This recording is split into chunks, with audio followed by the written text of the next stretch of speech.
자, 여러분 안녕하세요. 오늘은 저번 시간에 이어서 금발의 에크베르트 제 남은 부분을 마치겠습니다. 저번 시간에 텍스트 247쪽 두 번째 패러그래프까지 했습니다. 그죠? 우선 남은 텍스트가 얼마 되지 않고 시간도 여유가 있고 해서 제가 여러분 이 동화에 약간 환상 판타지 동화에 들어갑니다. 이 동화의 느낌을 보여드리기 위해서 한 3분 40초 짧은 분량입니다만 영상을 준비했습니다. 독일어 원어로 소개하는 영상인데 잠깐 보고 텍스트를 보겠습니다.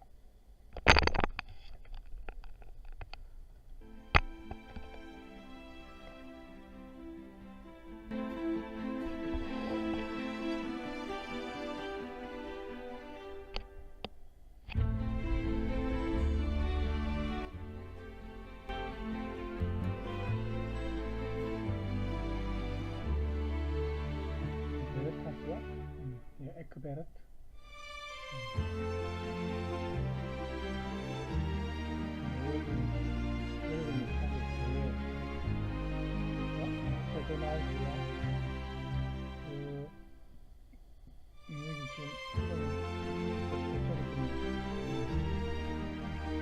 Egbert wohnt mit seiner Frau Bertha einsam auf einer Burg. Sie erhalten nur selten Besuch, unter anderem von Egberts neuem Freund Walter. Eines Abends wünscht er sich, dass Bertha ihrem Gast die seltsame Geschichte ihrer Jugend erzähle. Sie wächst bei einer ärmlichen Familie auf, die sie schlecht behandelt, so dass sie irgendwann von dannen zieht. Im Wald trifft sie eine wundersame alte Frau, der sie die nächsten 4 Jahre in ihrer einsamen Hütte zu Diensten sein wird. Dort leben auch der Hund Stromian und ein Vogel, der regelmäßig das Lied über die Waldeinsamkeit trällert. Außerdem legt er jeden Tag ein Ei, in dem sich ein Edelstein befindet. Bertha macht also fleißig ihre Hausarbeit und die Alte lässt sie mal Wochen und später sogar Monate allein. Hält sie der Versuchung stand, sich die wertvollen Edelsteine zu schnappen und sich auf die Suche nach einem schönen Ritter zu machen. Am Ende ihrer heimlichen Flucht steht dann die Heirat mit Egbert. Und sie lebten glücklich und zufrieden oder doch nicht? Als Bertha fertig war mit ihrer Geschichte, hatten sie noch einen geselligen Abend. Aber als Walter ging, erwähnte er den Namen des Hundes Stromian. Bertha hatte diesen Namen nicht genannt, aber dachte weiter nicht darüber nach. Walter kam immer seltener zu Besuch. Bertha wurde sehr krank und Egbert wusste nicht weiter. Bis Bertha ihm erzählte, dass sie vor Sorge und schlechtem Gewissen krank geworden ist, weil Walter den Namen des Hundes kannte. So beschloss Egbert, Walter zu töten, aber es war schon zu spät. Bertha war gestorben.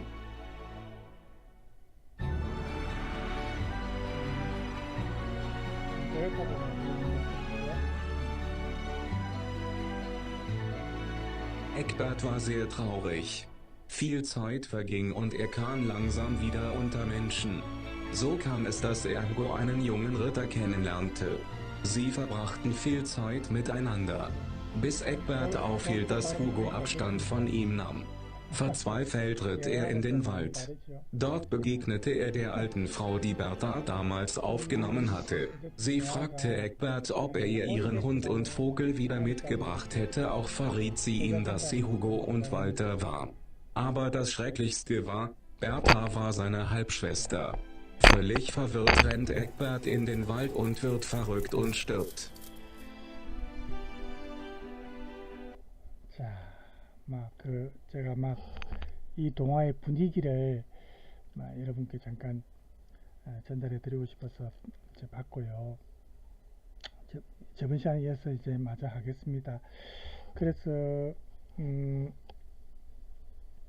저번 시간에 이제 이 오랜 여행에서 돌아온 누파가 이 베르타가 살림살이를 잘 정리정돈을 해놓고 유지를 잘 해놓으니까 칭찬을 하죠. 그리고 이제 이제는 자신의 수양딸로 그렇게 생각하기 시작합니다. 그런데 이 시점에서 노파가 이 베르타에게 의미심장한 말을 한다 했죠. 여기 나오죠. 동화 속 원어를 보면요, 얘야 정말 기특하구나 하고 한 번은 노파가 눈물을 글썽거리면서 나에게 말했습니다. 지금처럼만 계속한다면 너는 언제까지나 행복할 거야. 그러나 올바른 길에서 벗어난다면 절대로 행복하지는 못해. 조만간의 벌은 뒤따르게 마련이지. 이런 말을 노파가 하거든요. 그래서 이런 말 자체가 이 베르타가 선과 악을 분명히 의식할 수 있도록 그렇게 이제 그런 어떤 의도에서 한 말 같은데, 그죠? 조언입니다. 그런데 지금까지 이렇게 베르타가 이렇게 행동해온 것을 우리가 보면 알 수 있지만 올바른 길을 가기를 이 노파가 원하였던 겁니다. 그런데 이 노파가 이런 말을 했는데 이 말을 베르타가 별로 신경을 귀담아 안 들어요. 신경을 쓰고 안 듣고. 그래서 베르타가 밤중에 그 말의 의미에 대해서 곰곰이 생각을 합니다. 그리고 이제 책을 보는데 이 책에 보면은 온갖 부귀에 관한 내용이 나오거든요. 그런 책을 읽은 이제 그런 내용하고 연관해서 연관을 지어가지고 베르타가 노파가 이 이제 그 보석을 낳는 새가 있지 않습니까? 그죠? 진주와 보석이 어떤 정말 값진 것이 될 수 있을 것이라는 그런 노파의 그 진주와 보석이 정말 불을 상징하니까 그걸 이제 알게 되는 겁니다. 거기에 생각이 오히려 거기에 매몰되는 거죠. 이렇게 베르타가 노파의 친절한 충고를 정말 그 담겨있는 의미를 파가지 못합니다. 대신에 베르타는 새의 알 속에 있는 보석이나 그 보석과 연관된 부에 대해서만 오히려 더 몰두합니다. 자, 이런 말이 나오죠. 뒤에 보세요. 그죠? 노파가 무슨 뜻으로 그런 말을 하였는지 나는 이해할 수가 없었습니다. 나는 그 말을 한마디 한마디 곰곰이 생각해 보았습니다. 나는 부귀에 관한 책을 읽은 일이 있었는데 결국은 노파의 진주와 보석이 반드시 어떤 값진 것이 될 수가 있을 것이라는 생각이 퍼뜩 머리를 스쳐갔습니다. 이 생각은 이제 나에게 더욱 확실해졌습니다. 그러나 노파가 말한 올바른 길이란 무엇을 의미할까? 여전히 노파의 말뜻을 이해할 수가 없었습니다. 이렇게 말을 하거든요. 그래서 이 베르타가 이렇게 올바른 길을 가도록 하기 위해서 그런 의도에서 이제 노파가 말한 그 충고, 이게 오히려 베르타가 잘못된 길로 가도록 인도하는 결과가 되어버렸어요. 정말 아이러니하죠. 그래서 베르타는 새를 훔치고 노파의 이러한 시험 과정을 극복하지 못하는 겁니다. 그래서 이제 가난했던 그 양부모 밑에서 그렇게 갖고 싶어 했던 금과 보석을 가지기 위해서 베르타는 이 노파의 보석과 새를 훔치는 그런 죄를 범하게 됩니다. 그리고 노파가 살고 있는 이 경이로운 동산에서 이제 벗어나서 현실의 동산으로 다시 이제 달아나게 됩니다. 결국 이 베르타에 대한 아버지의 죄의 그 어떤 결과가 베르타 자신으로 하여금 이를 다시 죄를 짓게 만드는 그런 기제로 작용하죠.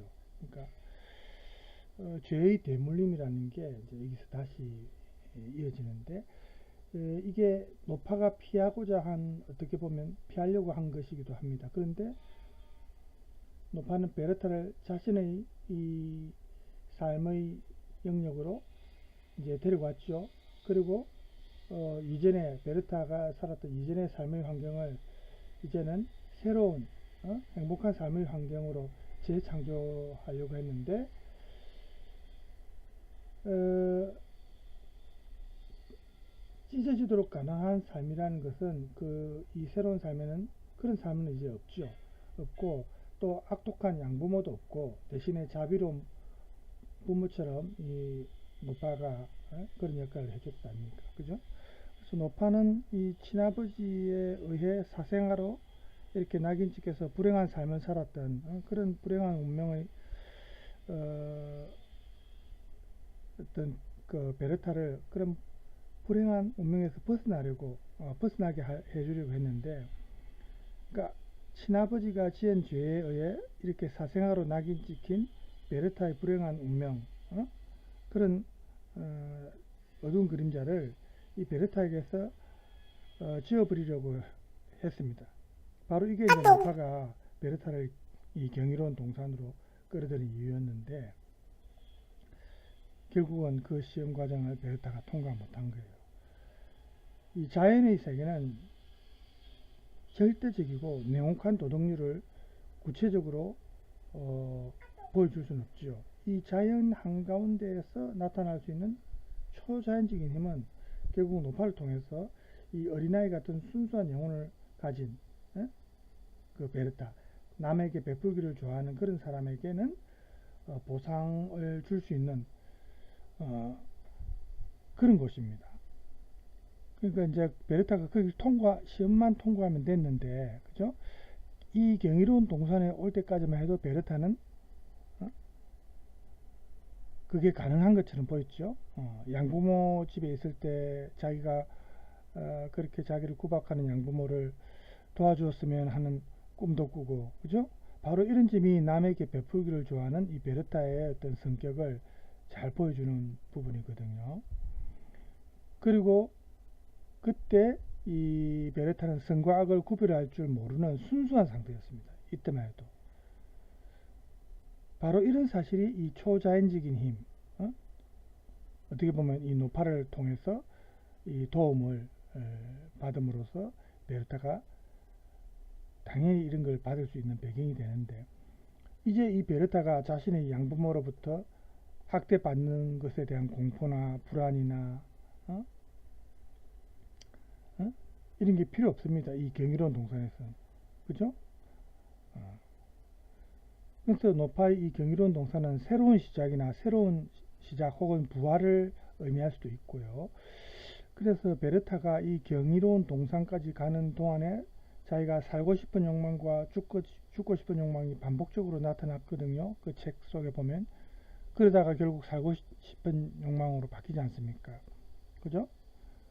우리 이 텍스트 249쪽에 보면요, 여기 나오죠. 그 자리에 털썩 주저앉아 죽어 보이기로 작정하였습니다. 그러나 잠시 후에 그래도 역시 살아야겠다는 생각이 앞섰습니다. 이런 말이 나오잖아요. 또 뒤에 나오죠. 더 살고 싶은 생각은 거의 없었지만 그러나 죽음은 더 무서웠습니다.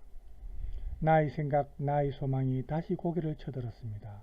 살고 싶은 생각이 내 혈관의 구석구석까지 되살아났습니다. 그래서 이렇게 노파를 만나가지고 이 노파 집에 도착할 때 베르타는 죽고 싶은 욕망을 이제 극복한 거예요. 삶과 죽음의 문제를 초월해서 여기도 나오지만,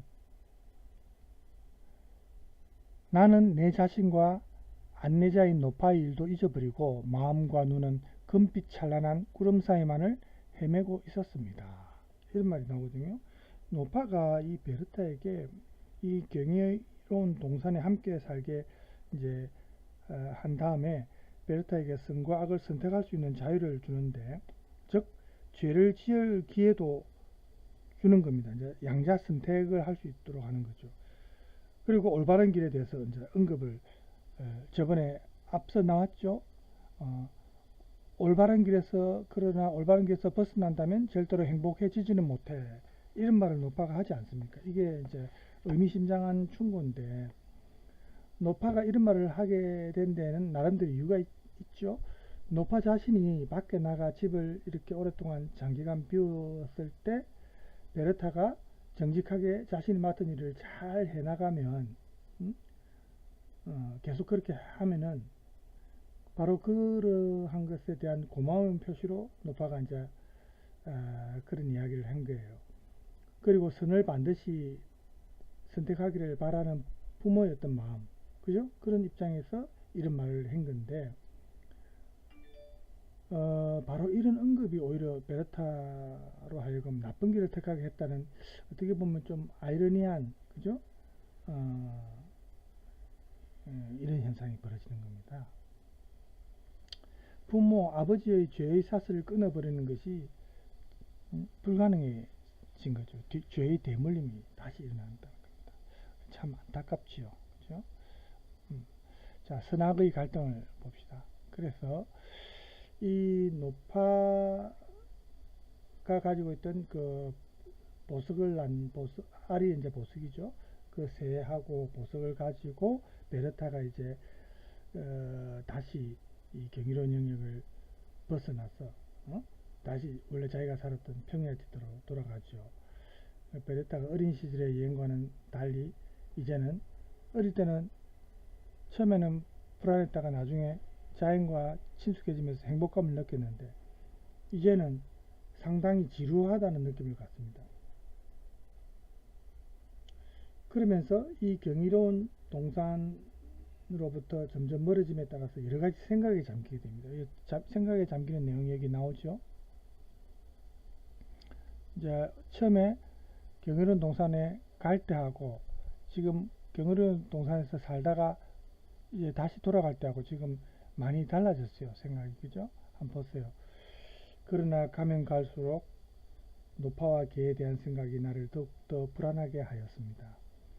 개는 아마도 내가 돌봐주지 않아서 반드시 굶어 죽을 것이라는 생각이 들었고 숲속에서는 노파가 갑자기 앞에서 나타날 것만 같은 생각이 자꾸 떠올랐습니다. 그래서 나는 눈물을 흘리고 한숨을 쉬면서 길을 걸었습니다. 내가 쉬면서 새장을 땅바닥에 내려놓을 때마다 새는 기이한 그 노래를 불렀고 나는 그 노래를 들으면서 버리고 온 아름다운 오막살이를 다시금 이제 오두막에서 지냈던 그 생활을 말하죠. 다시금 생생하게 머릿속에 그리곤 하였습니다. 인간이란 원래부터 망각의 동물이어서 그런지는 몰라도 지금 나는 어린 시절에 했던 옛날의 그 여행이 지금의 이 여행만큼 힘들지는 않았다고 생각하고 있었습니다. 그러니까 지금이 오히려 더 힘들죠. 어릴 때보다 도망쳐 나왔을 때보다. 나는 다시 전과 같은 처지로 되돌아가고 싶었습니다. 후회하는 거죠. 막상 나오고 보니까 좀 후회하고 자신의 양심 때문에, 그죠? 자기가 저지른 이 죄에 대한 양심 때문에 또 마음이 아무래도 괴롭지 않겠습니까? 그죠?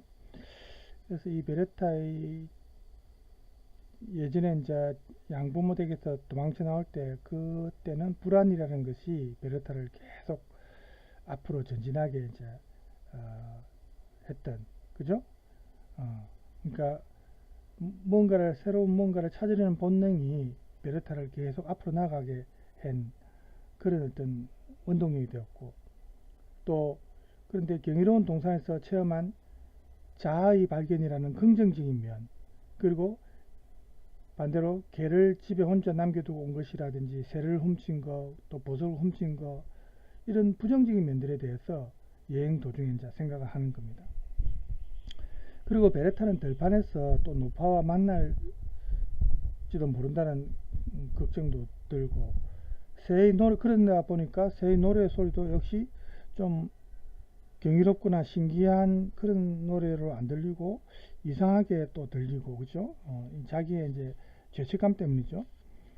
그리고 예전에 이 산악지대가 베르타의 불안을 이제 다 씻어주고 동화적인 전원생활의 한 부분이 되기도 하고, 예전에는 처음에 도망쳐 나올 때는 그런 느낌이 들었는데 지금은 이제 그렇지 않죠. 이제 이 산악지대가 베르타의 불안을 없애주는 것이 아니고 앞으로 잠재적인 어떤 처벌의 지대처럼 느껴지는 거예요. 깨어있든지 잠이 들어있든지 항상 베르타는 꿈속에서 자기와 만나는 노파를 보게 되는 겁니다. 그러니까 자기가 이제 이 다 양심의 가책 때문에 사실은 그렇습니다. 죄책감이 있으니까, 그죠? 자, 결국 이제 베르타가 고향 마을에 도착을 합니다. 그래서 베르타의 양부모는 그 사이에 이제 모두 죽었고요. 베르타는 그 도시에 하나의 집을 세우고 이제 가져온 보석이나 금화가 있으니까, 그죠? 또 그 보석을 낳는 새가 있으니까, 그죠? 그게 그 도시에 하나의 집을 세우고 그 일상적인 체험에서 생활을 이제 해 나갑니다. 그리고 노파의 동산에 대한 모든 것을 잊어버리려고 이제 노력합니다. 베르타가 새를 죽이고 기사 에크베르트와 결혼을 합니다. 그래서 자신의 소원을 성취하는데, 이제 베르타는 이 새를 죽이는 그런 죄를 또 범했고요. 또 오빠인지 물론 몰랐지만 근진상간이라는 더 큰 죄를 저지르게 되는 거죠. 그리고 베르타의 아버지가 저지른 간통죄에 의해서 시작된 죄의 사슬이 계속해서 이어지는 겁니다. 사실은 아버지 죄가 제일 문제입니다. 간통해서 나왔으니까 그렇기 때문에 오빠인지도 모르고 지금 이렇게 된 거 아닙니까? 그죠? 이제 그때부터 베르타는 이 에크베르트와 함께 따로 이렇게 떨어진 성에서 외딴 섬에서 살아가는데, 베르타는 어린 시절의 이런 추억과 동화 장소에서의 추억을 이제 떠올리지 않습니다. 자기가 노력도 했고 시간이 지나면서 이제 점차 잊어버렸죠. 바로 이 하르츠 지방에 외로이 떨어진 이 성이 그렇게 이제 할 수 있게 해준 환경이 되었죠. 그래서 베르타는 정신적으로도 그렇고 육체적으로 그렇고 평안하게 이제 잘 지낼 수 있게 됩니다. 그래서 이러한 유식이 이 기사 에크베르트가 자신의 친구 필립 발트에게 이 어린 시절에 베르타가 어린 시절의 이야기를 할 수 있도록, 그러니까 자기 부인 베르타죠, 부인에게 이 친구들한테 어린 시절의 이야기를 좀 해달라고 요청하는 일이 생깁니다. 어느 가을 안개 낀 밤, 그죠? 베르타가 발트로부터 작은 개의 이름을 듣게 되고 그 이름을 들으면서 충격을 받죠. 그동안 잊고 지냈던 옛날 일이 생각이 난 거죠.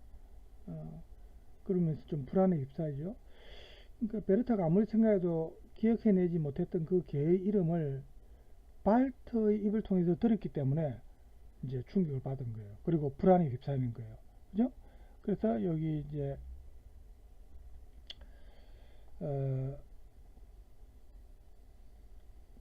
얘기하는 부분을 한번 봅시다.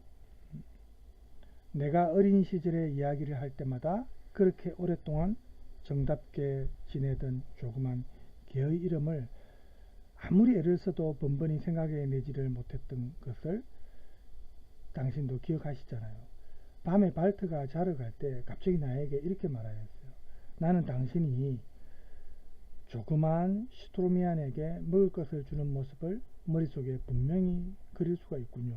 이렇게 말했다. 갑자기 이제 이 발트라는 사람을 통해서 옛날 그 개가 이름까지 들으니까 놀랬겠죠. 이것이 우연일까요? 그는 개의 이름을 짐작으로 알아맞혔을까요? 알고서 한번 불러본 걸까요? 그렇다면 이 사람은 나의 운명과 어떤 관계가 있을까요? 가끔 나는 이 이상한 일이 공상이 아닌가 하고 갈피를 못 잡기도 하지만 그것은 틀림없어요. 너무나 확실해요. 남이 그렇게 내 기억을 되살려 주었을 때 나는 무서운 공포감에 얽매였던 거예요. 이렇게 이제 베르타가 남편 에크베르트한테 말을 합니다. 이제 이 베르타가 자신의 모든 비밀을 숨긴 채 현실 세계에서 행복하게 살려고 했죠. 그런데 그 꿈이 깨지고 마는 겁니다. 이렇게 외딴 이런 곳에 세워진 성에서 자신의 비밀을 간직한 채 이 노파의 그 동산에서처럼 행복한 삶을 계속 영위하려고 했던 게 이제 베르타죠. 그런 베르타에게 자신의 과거가, 즉 현실 세계가 지금 이 성 안으로 다시 침입한 거예요. 베르타는 이제 노파의 동산에서 나올 때 자기가 저질렀던 그 죄를 다시 인식하게 되는 겁니다. 그래서 이 베르타가 죄책감이 들겠죠. 이 죄책감이 들면서 베르타가 부리던 그 하인들을 또 의심하고, 자기가 재산을 또 많이 가지고 있으니까, 그러다 보니까 하인들까지도 의심하게 되고, 이 하인들이 또 자기처럼 도둑질하는 건 아닌가, 뭐 남을 속이는 자기 자신의 행동을 다른 사람한테 대입해 가지고죠, 다른 사람도 그렇게 보인다는 거죠. 거기에 이제 그런 내용 얘기 나오잖아요. 가정부에 대한 두려움이 종종 나를 사로잡았습니다. 나는 나 자신의 과거를 돌이켜 생각해보고 그녀도 언젠가는 내게서 물건을 훔쳐갈 뿐만 아니라 나아가서는 내 생명까지 뺏어갈지도 모른다, 이렇게 생각했다.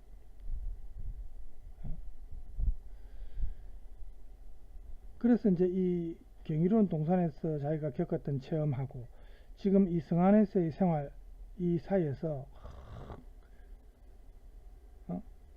갈피를 잡지 못하는 거예요. 혼돈 상황에 빠지는 거죠. 이 두 개의 현실을 베르타가 자신의 현재 상황 속에서 연결하지 못하고 결국은 그런 심리적 갈등을 겪고 혼란스러워하다가 시름시름 앓다가 죽음을 맞이합니다. 그래서 이것이 결국은 베르타가 지은 죄에 대한 어떤 응보다, 초자연적인 힘의 어떤 업보다, 이렇게 우리가 볼 수도 있고요. 자, 그래서 이 동화를 우리가 결론적으로 우리가 쭉 동화의 내용을 이제 요약해 보면요, 자기의 불행에 대해서 깊은 좌절을 이렇게 느끼면서, 그리고 눈먼 욕망 때문에 베르타는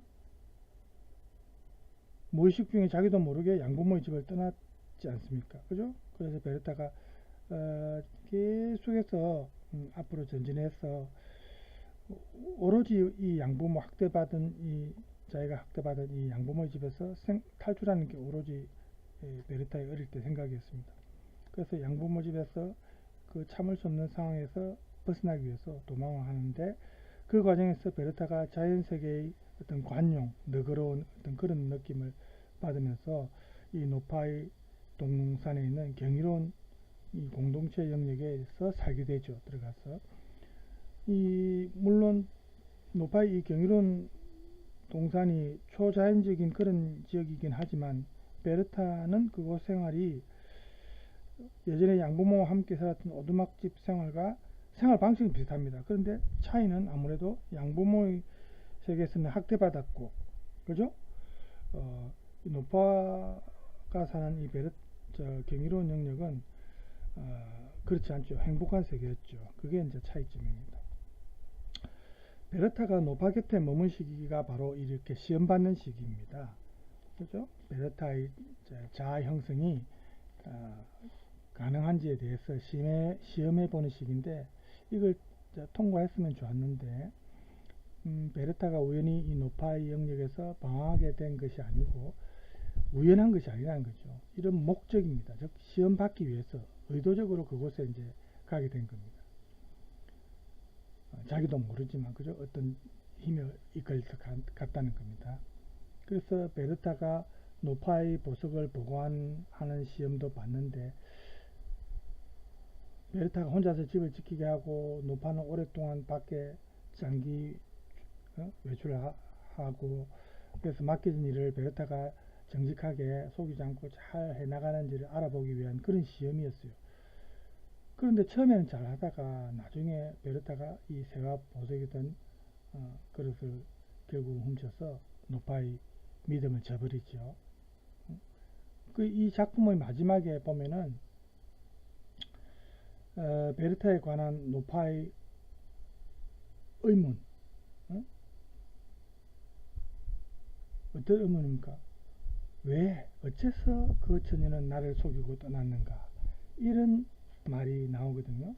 이런 말을 통해서 우리가 알 수 있는 것은 노파가 이 베르타를 이 경이로운 영역에 끌어들여서 이 베르타를 따라다니는 운명의 죄의 사슬을 끊으려고 했는데 노파 자신도 이것이 불가능하다는 것을 인식 못한 거예요.